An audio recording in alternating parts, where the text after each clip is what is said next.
everyone, welcome back to My Daily Learning. I'm so happy to see you here today in order to learn and grow with me. So today we will talk about a topic that is really important for many young people, especially students in high school. It's about what should I do after high school or college.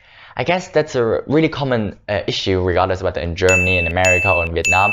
Many young people nowadays don't really know what they want to do in the future. And I'm including myself as well. When I was in high school, when I was about to take the final exam, I was like, should I go to university now? If I go, what should I study? Or maybe I should go abroad. I was really unsure about my future. And I guess many of you have the same problem, right? So first things first, I want to tell you, it's totally okay not to know what you want. I mean, you're 18, you just finished high school. I know that there's a lot of pressure from the society and the parents that expect from you to know what you want, but I can guarantee you, it's totally fine. What I want you to remember, you are you, I am me, and they are they. Everyone has his own issues and we can't compare each other, right? So take it easy. But still, if you're still looking for your interest or any other hobbies or your passion, today I'll have 3 advices for you that help you to find your interest. So the first thing is trying something new. You can't expect something to change or find your passion and interest if you always do the same thing again. As Albert Einstein said, insanity is doing the same thing over and over again and expecting different results. I mean, that's the same for interest and passion. You need to do something differently. If you're always staying in your comfort zone, if you're always staying in this area where you've always been, you won't see something new. I often compare it with those online games, you know, League of Legends, where you have your character and you have a map, right? And everything around the character is bright and you know what's around you. This is your comfort zone. But everything else is pitch black, right? You don't know if there's an enemy or something else. You literally need to move the character out there in order to see what's there.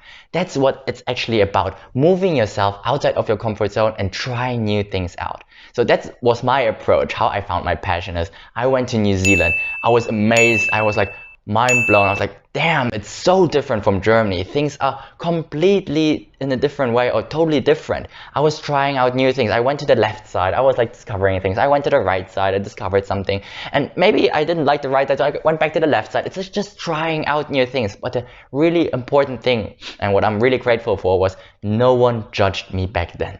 So I was trying out and no one judged me. I could walk freely around without people telling me, oh, that's the wrong way, or you should have gone this way. So if you want to try out new things, make sure that people don't judge you and you just take it as an adventure. You see it as an adventure. It's not like an exam to pass. There's something right or wrong, you know. You just go out, try new things, are open to fail and are open to learn. So the second advice that I have for you is actually something that I realized a couple of years ago, and it's finding a mentor or a coach. It's so important to have someone to push you into the right direction. I mean, some of us have really big problems with finding or defining our own goals, our life goals, our vision, right? But I'm quite sure that all of you have someone or know someone in your area or in your network, in your friendship circle, or even outside in social media that you really admire. And my big advice is get connected to those people or their team. Maybe ask them for an internship. Maybe show them your skill and ask them whether you can help them, you know? Get connected and join their journey. I mean, many of them are so passionate and full of energy. They're burning. They go 2000% straight to their goal. And it would be so amazing if you could be a part of their journey and learn from them. And maybe you would realize during this journey, this is exactly what I always wanted to do. And you follow them to the rest of their life. Or you will follow them, learn from them, and then you will split up and do your own thing and just be grateful for this great experience.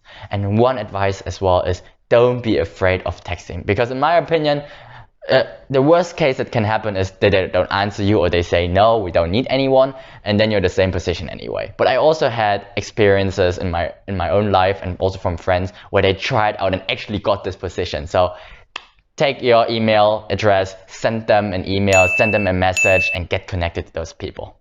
So the third thing is actually something that I learned through a TED Talk. I would definitely look it up again. It was about a guy talking about how to find your passion, if I'm not mistaken. I would definitely look it up and send the link down in the description box. Check out this TED Talk, it's amazing. So basically he was talking about creating your own interest and passion. I was like, okay, that's interesting. So the first thing was more finding it. The second thing is more following someone. And now he's talking about creating your own interest and passion. I was like, Okay, interesting. Keep on talking. So what he was like saying is, let's say for example, there's a friend in a university and he has problems with his printer or his computer and he needs to print out a really, really important essay for his homework or whatever. And you know a slight bit more than him and you fix his computer and help him. And he will be in tears and like, thank you so much for helping me. I can finally print this. You just saved my life, you know? You would feel like amazing and great, right?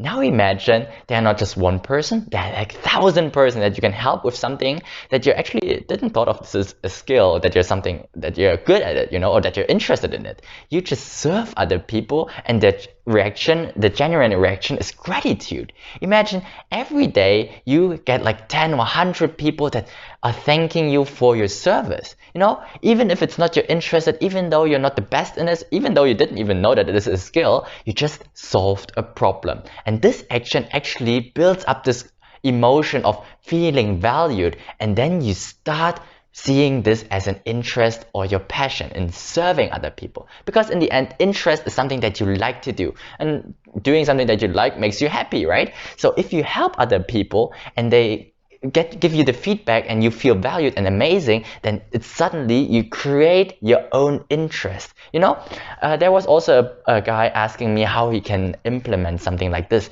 So I was like thinking, you don't even have to look for big things.